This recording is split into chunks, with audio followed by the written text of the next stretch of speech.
Praise the Lord, ஹல்லேலூயா.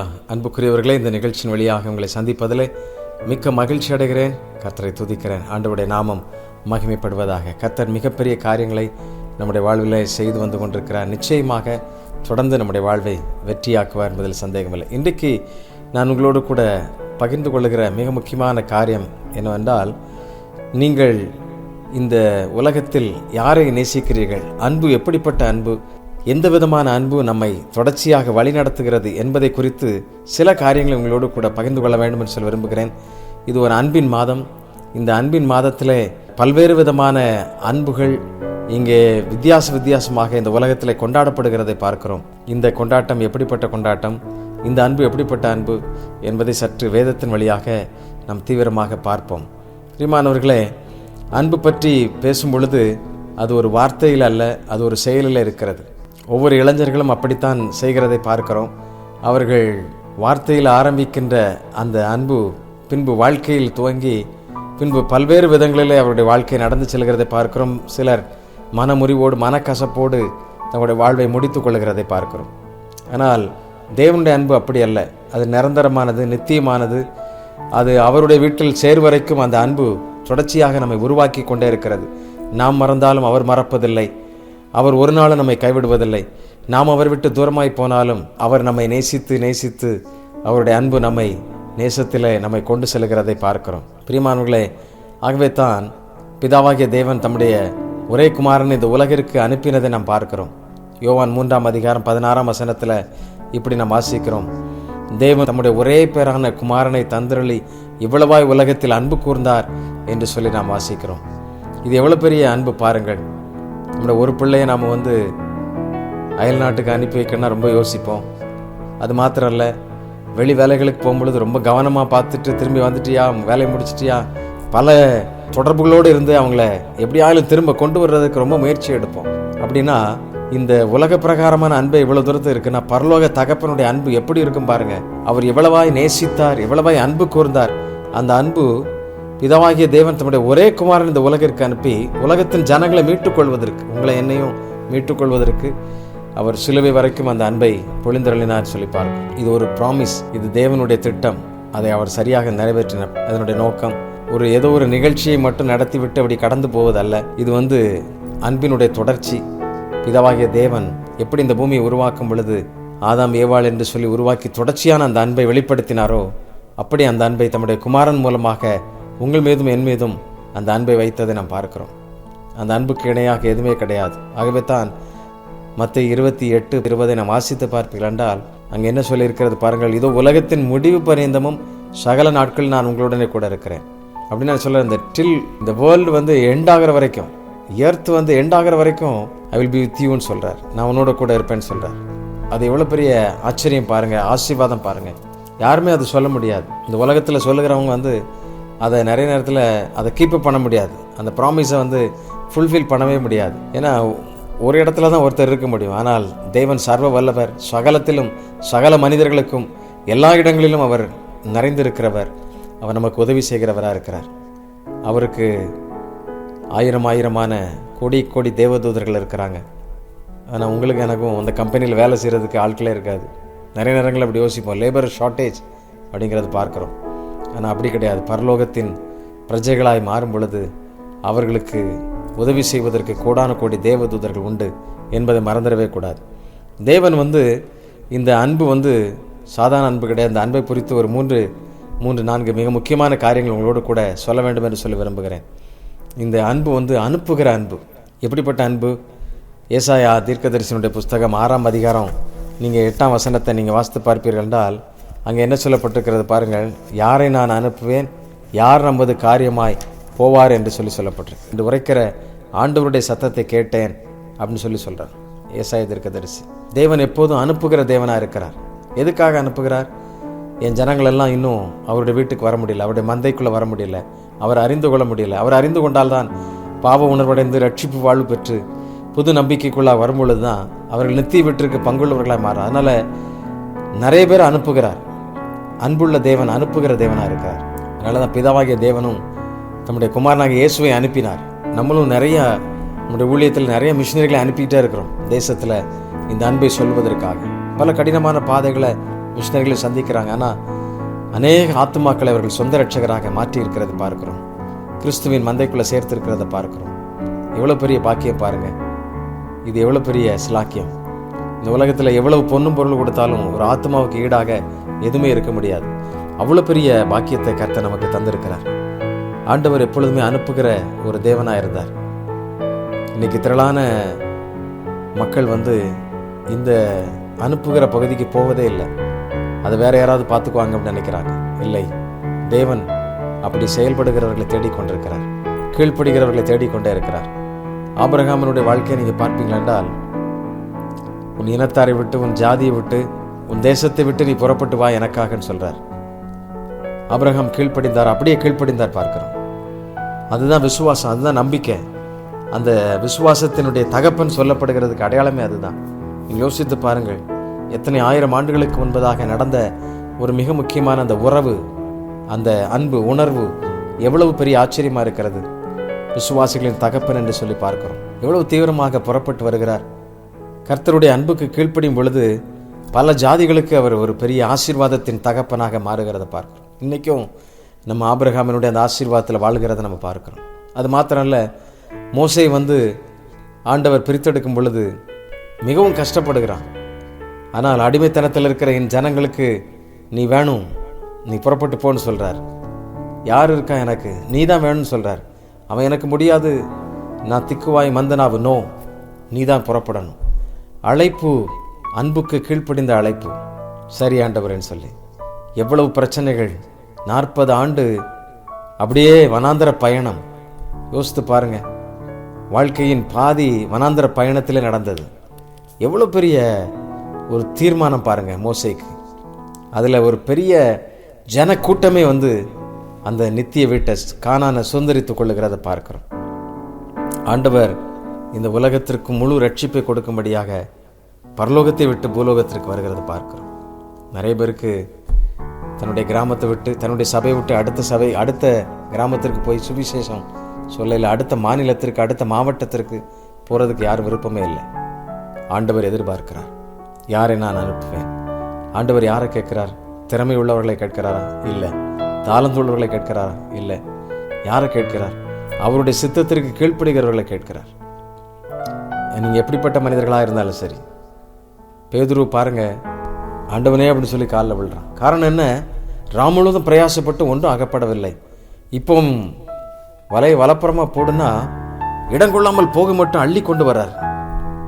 உண்மையிலே இவர் சாதாரணமான நபர் அல்ல.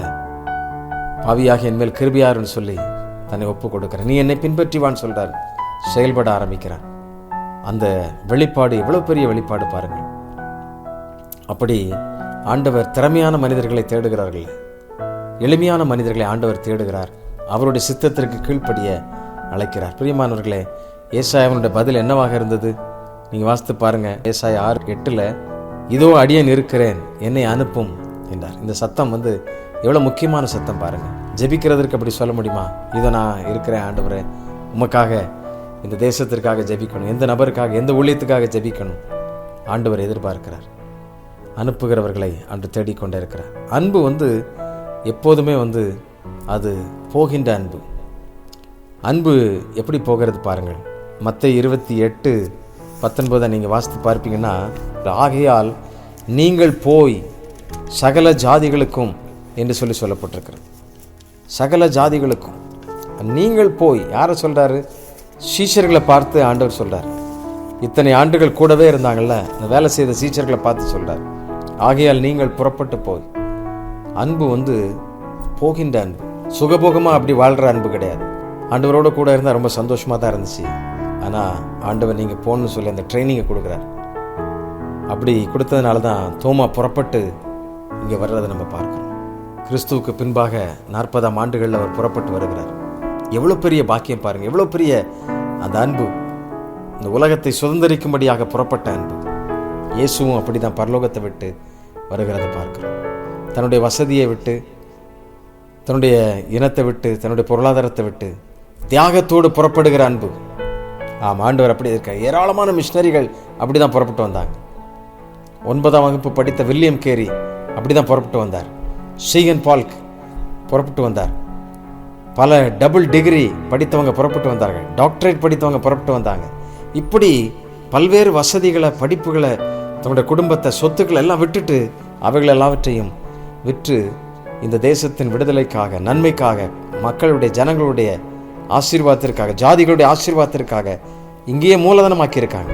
இன்றைக்கி தமிழ்நாடு இவ்வளோ செழித்திருக்கிறது, தமிழ்நாடு இவ்வளோ ஆசீர்வாதமாக இருக்கிறது காரணம் மிஷினரிகள் என்பதை பல அறிஞர்களும் வல்லுநர்களும் சொல்லிக்கொண்டே இருக்கிறது பார்க்கிறோம். ஆம் பிரியமானவர்களே, இன்றைக்கும் அந்த ஆசீர்வாதத்தின் வாய்க்காலை நம்ம பார்க்கிறோம்.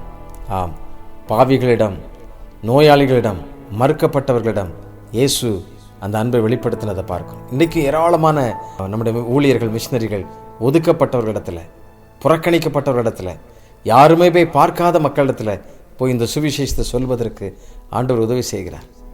இன்றைக்கு திரளான ஊழியங்கள் அப்படி நாங்கள் செய்துக்கிட்டே இருக்கிறத பார்க்குறோம். ஏராளமான நம்முடைய ஊழியர், மிஷினரிகள் அப்படி கிராமங்களுக்கு போய் அப்படி ஒதுக்கப்பட்ட பிள்ளைகளை சந்தித்து அவங்களுக்கு இயேசுவின் அன்பை சொல்லி அவங்களுடைய வாழ்க்கையை மாற்றுகிறத பார்க்குறோம். அவங்களுடைய வாழ்வே மாறுகிறது.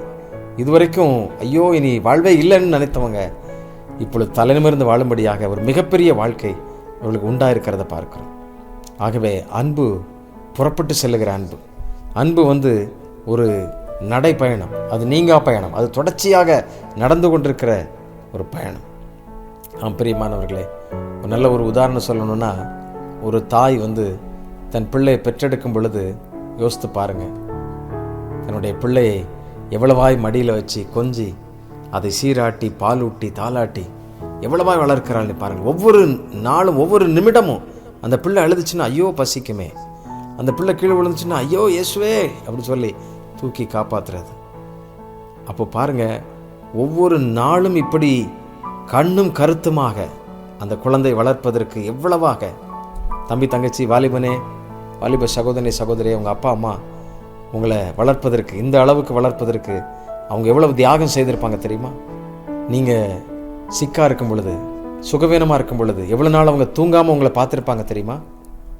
எவ்வளவோ காரியங்களை செய்திருக்கிறாங்க. இன்றைக்கு நீங்கள் அம்மா அப்பாவை மதிக்காமல், அம்மா அப்பாவுடைய வார்த்தைக்கு செவி கொடுக்காமல் பல காரியங்களை செய்துட்டு இருக்கலாம். அன்று உங்களை பார்த்து கேட்கிறார். அன்பு எல்லாவற்றையும் விட்டுவிட்ட அன்பு, அது போய் செய்த அன்பு, எல்லாவற்றுக்காக எங்கெல்லாம் போய் உங்களை காப்பாற்றுறதுக்கு.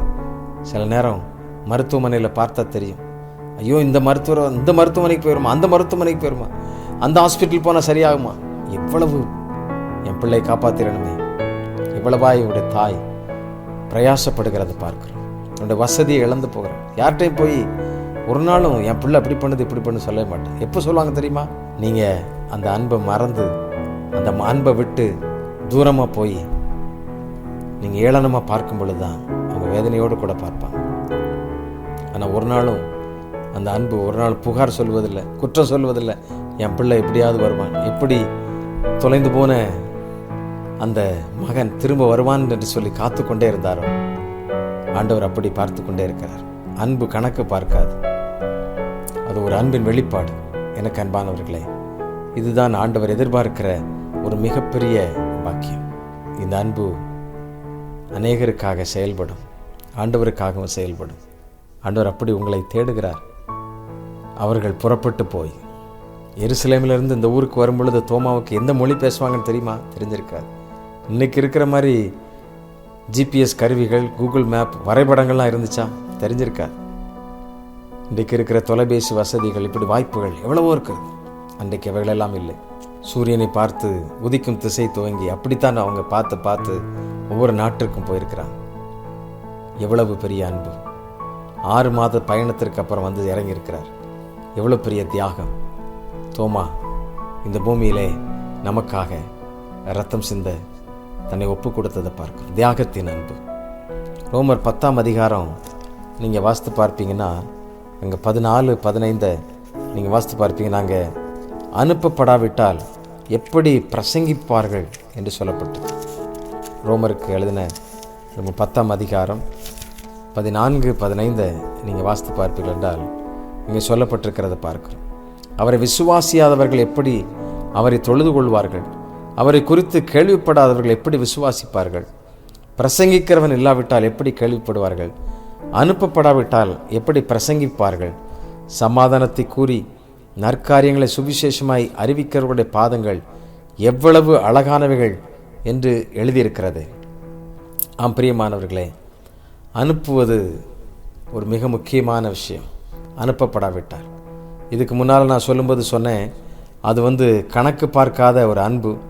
ஆகையால் அது போய் ஏராளமான காரியத்தை செய்து கொண்டிருக்கிறது. அதுக்கு முன்னால் தேவன் அனுப்புகிற தேவன் நம்மை அனுப்பினார் என்று சொல்லி பார்க்கிறோம்.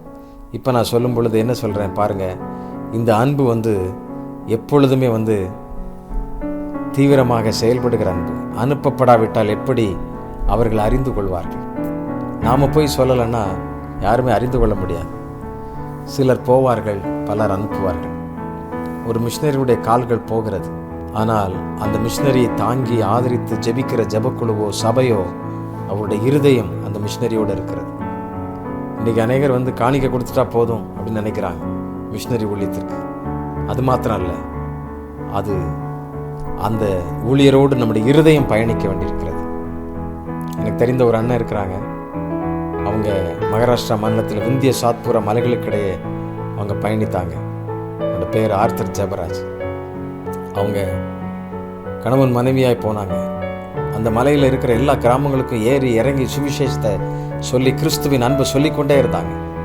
காலங்கள் போக, நாட்கள் போக பல போராட்டங்களை சந்தித்தார்கள், பல பிரச்சனைகளை சந்தித்தார்கள். எதிர்ப்பாளர்கள் அவர்களை அடித்தாங்க, உதைத்தாங்க. கலெக்டரே சொன்னார், உங்களுக்கு இத்தனை தேதிக்கு அப்புறம் நீங்கள் இந்த இடத்துல இருக்கக்கூடாது, எதிர்ப்பு அதிகமாக இருக்குன்னு சொன்னாங்க. நாங்கள் செத்தால் இங்கே சாகிறோம்னு சொல்லி போலீஸ் ஸ்டேஷனில் எழுதி வச்சாங்க. ஆம் பிரியமானவர்களே, அனுப்பப்படாவிட்டால் எப்படி அறிந்து கொள்வார்கள்?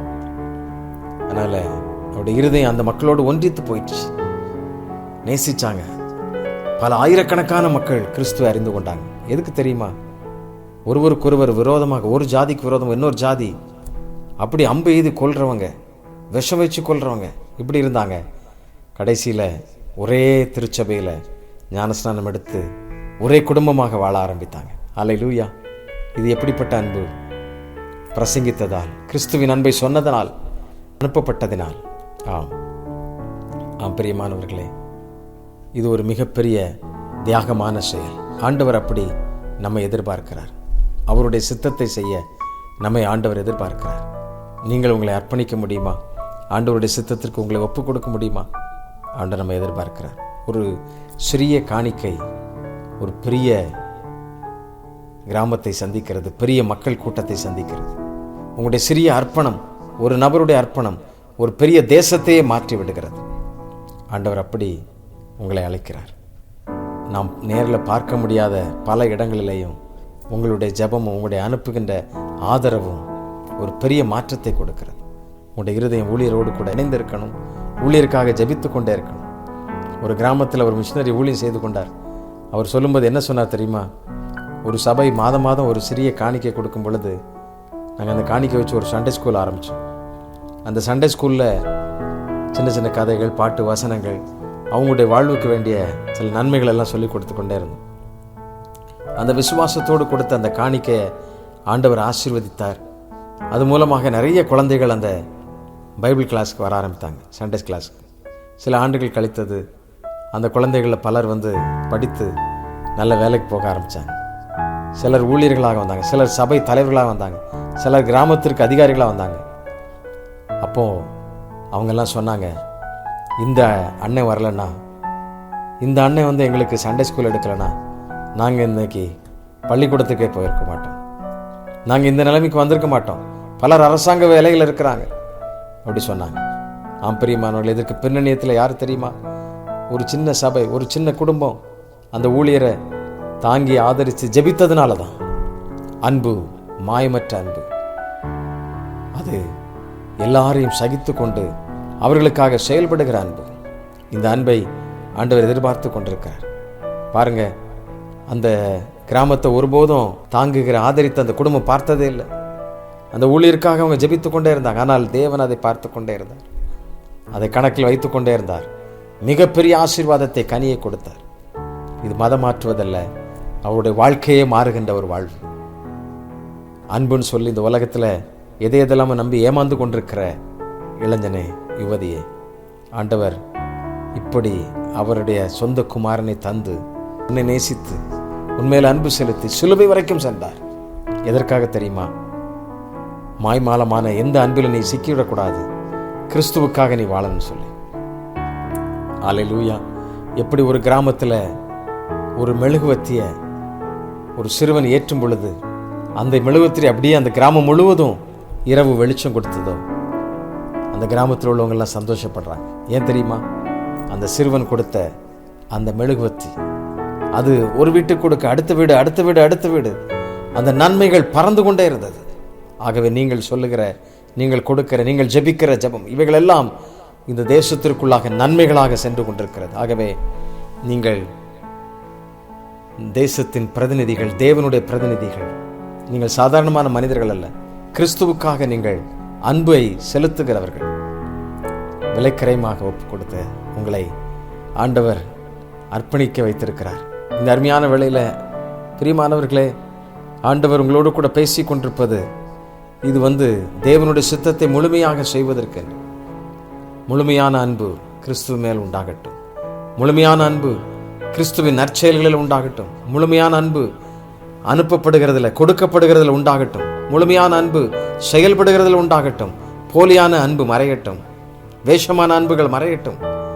வெளிவேஷமான வாழ்வு மறையட்டும். கிறிஸ்துவின் அன்பு செழித்தோங்கட்டும். கல்வாரி வரை சென்ற அந்த கிறிஸ்துவை நாம் ஆழமாய் நேசிப்போம். அவருக்கென்று செயல்படுவோம். ஆண்டவர் நம்மை அழைக்கிறார். கண்களை மூடி ஜெபிக்கலாமா? அன்பின் ஆண்டவரே, உம்முடைய ஆழமான அந்த அர்ப்பணிப்பின் அன்பை பார்க்கிறோம். ஒரே குமாரனை எங்களுக்கு தந்தீரே. உம்முடைய செயல் எவ்வளவு மேலானதப்பா. இந்த அன்பை எண்ணி நாங்கள் துதிக்கிறோம், ஸ்தோத்திரிக்கிறோம். மறவாத அன்பு, விலகாத அன்பு. இன்றைக்கு மாய்மாலமான அன்பு பெருகி கொண்டிருக்கிற இந்த காலத்தில் இந்த பிள்ளைகள், இதை கேட்டுக்கொண்டிருக்கிற பிள்ளைகள், இதை பார்த்து கொண்டிருக்கிற பிள்ளைகள் ஒவ்வொருவரும் உமக்கென்று செயல்படுகிறவர்களாக, ஜெபிக்கிறவர்களாக, உம்முடைய அன்பை உண்மையாய் நிலைநிறுத்துகிறவர்களாக உடைய வாழ்வில் அவர்கள் எப்பொழுதும் உண்மையாக இருக்கட்டும். அவர்களை ஆசீர்வதித்தருளும். உடைய தனிப்பட்ட வாழ்வில் ஆண்டவரை குறைந்து கிடக்கிற ஆண்டவரே, இந்த அன்பு பெருகட்டும் அப்பா. ஆண்டவரே, உம்முடைய அன்பு அவர்கள் மேல் ஊற்றப்படட்டும். கர்த்தர் அவர்களை நிறைவாய் நீர் ஆசீர்வதித்து இன்னும் உமக்கென்று அவர்கள் வல்லமையாய் நிற்க கர்த்தர் உதவி செய்வீராக. ஆண்டவரே, உமக்கென்று அவர்கள் அனுப்பப்படவும், உமக்கென்று செயல்படவும், உமக்கென்று தியாகத்தோடு நிற்கும் மனிதர்களாக அவர்கள் வாழவும் கர்த்தர் உதவி செய்யும். உம்முடைய அன்புக்கு ஈடாக எதுவும் இல்லை அப்பா. மரணம் வரைக்கும் எங்களுக்காக எல்லாவற்றையும் சகித்து கொண்ட உம்முடைய அன்பு ஆண்டவரே, அதை எண்ணி நாங்கள் துதிக்கிறோம், ஸ்தோத்திரிக்கிறோம். நீரே எங்கள் ஒவ்வொருவரையும் வழி நடத்தும். எங்கள் மேல் வைத்திருக்கிற அந்த அன்புக்காக உமக்கு நன்றி. கோடாகோடி ஸ்தோத்திரம். பெருகச் செய்யும், வழி நடத்தும். இயேசுவின் நாமத்திலே கேட்கிறோம் அன்பின் பிதாவே, ஆமென், ஆமென். அன்பு மாறாதது. அன்பு ஒருபோதும், அல்லேலூயா, தேவனுடைய அன்பு ஒருபோதும் மாறுவதில்லை. உலகத்தின் முடிவு பரியந்தம் என்று சொல்லியிருக்கிற அன்பு உங்களோடு கூட இருக்கிறது. ஆண்டவருடைய அன்பை ஆழமாய் நேசிப்போம், அவருக்காக வாழ்வோம், அந்த அன்பை உலகிற்கு சொல்வோம். கர்த்தர் தாமே உங்களை ஆசீர்வதிப்பாராக. தேங்க்யூ. God bless you.